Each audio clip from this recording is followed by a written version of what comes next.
Auf meinem Instagram-Kanal, den ich dir übrigens auch unter dem Video verlinke, falls du ihn noch nicht kennst, bekam ich neulich folgende Frage. Ich schreibe schon länger mit Spitzfedern und verschiedenen Füllern, aber irgendwas mache ich falsch. Bei mir blutet die Tinte immer aus. Vielleicht habe ich noch nicht das richtige Papier gefunden. Habt ihr Tipps für mich? Wenn dich das interessiert, dann bleib dran. Hallo und herzlich willkommen. Ich bin Dörte Viehweg, Gründerin der Werktischakademie für Schrift, Kunst und Buchbinden. In dieser kleinen Videoreihe beantworte ich all deine Fragen rund ums Thema Schreiben. Schreib mir doch deine Frage einfach gerne in die Kommentare. Wir alle wissen, dass Stift, Feder, Füller wichtige Instrumente sind, wenn es ums Kalligrafieren geht. Aber die Bedeutung von gutem Papier wird leider oft unterschätzt. Wenn es darum geht, Kalligrafie richtig zu lernen, wird gutes Übungspapier dein Leben sehr viel einfacher machen. Du solltest es also deshalb genauso wichtig einschätzen wie das Schreibgerät und die Schreibflüssigkeit, die du benutzt. Ich vergleiche ja das Kalligrafieren ganz gerne immer mit einem Spielen eines guten Instrumentes. Das heißt, zum einen musst du üben und zum anderen wirst du auf einem schlechten Instrument auch niemals richtig gute Musik machen können. Und so ist es beim Schreiben mit den Werkzeugen eben auch. Was macht denn gutes Kalligrafiepapier aus? Es gibt 5 Faktoren, die du beachten solltest. Erstens die Grammatur, das heißt, wie dick das Papier ist. Dann die Textur, auch bekannt als Griff. Die Oberflächenbeschaffenheit, das bezieht sich eher auf die Beschichtung als auf die Textur des Papiers selbst. Die Größe und die Farbe. Die Grammatur des Papiers, also wie schwer, wie dick das Papier ist, spielt eine wichtige Rolle. Bei zu dünnem Papier kann es sein, dass es durchschlägt auf die Rückseite. Das merkt man manchmal in so günstigen Notizbüchern. Und außerdem kann die Flüssigkeit der Tinte oder wo auch immer du mit schreibst dazu führen, dass das Papier sich wellt. Dennoch empfehle ich zum Üben oft 50 Gramm Papier, weil du es über Hilfslinien und gegebenenfalls auch vorgeschriebene Buchstaben drüberlegen kannst und durchschauen kannst, um erstmal so ein bisschen das Gefühl für diese Buchstabenform zu bekommen und quasi abzupausen, wie wir das vielleicht auch früher im Kindergarten oder in der Schule oft mit Bildchen gemacht haben. Für fertige Projekte oder nicht fertige Projekte, für spätere Projekte, die dann das Endergebnis geben sollen, benutze ich aber gerne lieber schwereres Papier, das oft auch hochwertiger ist. Dann haben wir die Textur des Papieres. Eine schlechte Textur kann dazu führen, dass dir die Tinte ausblutet. Das kennen wir oft von günstigem Kopierpapier, was man so in einen Kopierer tut. Das ist wunderbar zum Kopieren, aber eben nicht unbedingt für jede Schreibflüssigkeit geeignet, weil die umliegenden Fasern die Schreibflüssigkeit aufsaugen und dann sieht es eben so verschwommen aus.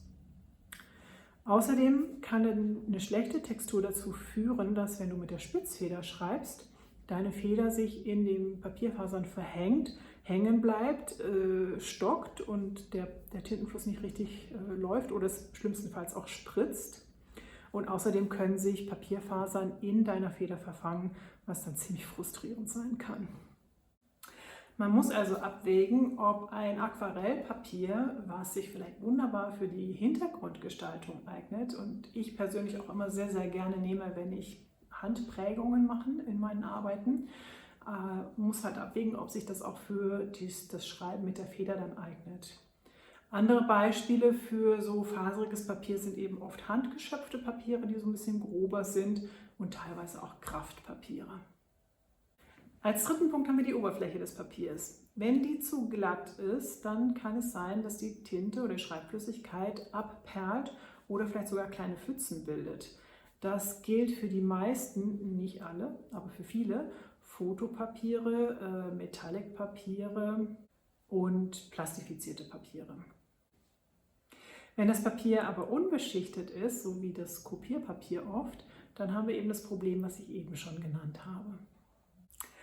Die Größe des Papiers ist natürlich auch noch entscheidend. Wenn du dein Schreibwerkzeug mit nach unterwegs nehmen willst oder wenn du es vielleicht für andere Zwecke noch in einen Drucker legen willst, dann bist du natürlich mit der Größe eingeschränkt. Für unterwegs finde ich immer ganz schön diese kleinen DIN A5 Blöcke oder auch Notizbücher, in denen ich auch unterwegs mal übe.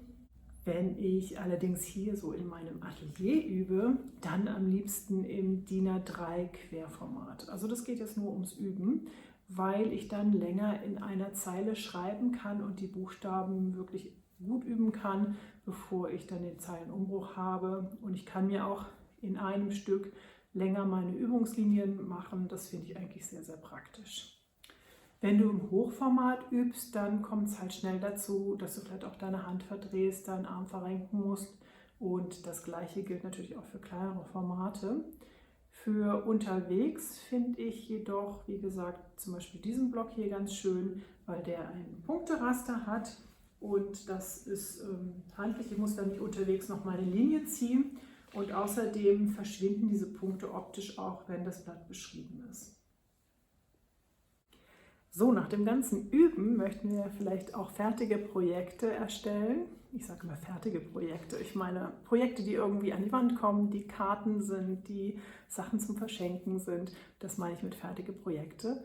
Und dafür kannst du natürlich auch farbige Papiere ins Spiel bringen. Wichtig ist halt, dass du guckst, wie die Oberfläche ist, die Grammatur und so weiter, was wir eben schon besprochen haben.